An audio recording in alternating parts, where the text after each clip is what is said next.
ওয়াইফের কাজে সহযোগিতা করেন, বইয়ের কাজগুলোকে সহজ করার ট্রাই করেন, আপনার ওয়াইফের কাজে আপনি হেল্প করেন। আমরা বলি যে ওয়াইফের কাজ কোনো কাজ হইল, এটা কোনো কাজ, এই রান্নাবান্না করে আর ঘুমায় আর কোনো কাজ নাই। ব্যাপারটা আসলে এরকম নয়। ওয়াইফের কাজ অনেক বেশি।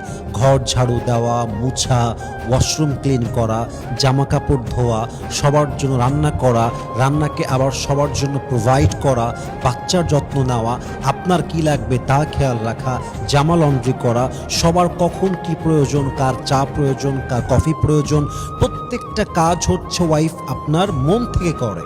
প্রত্যেকটা ওয়াইফ তার বেস্ট এফর্ট দিয়ে করে। But sadly we cannot see the effort.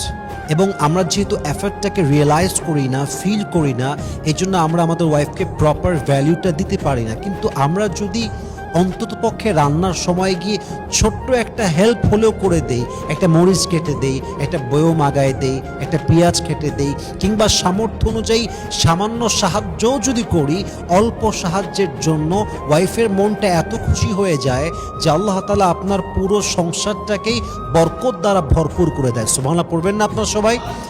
এজন্য as much as you can, যতটুকু আপনি পারবেন, from your best level of capacity, সর্বোচ্চ সাধ্য অনুযায়ী বউকে যা পারবেন সহযোগিতার হাত বাড়ায় দিবেন। রাজি আছেন তো ইনশাআল্লাহ?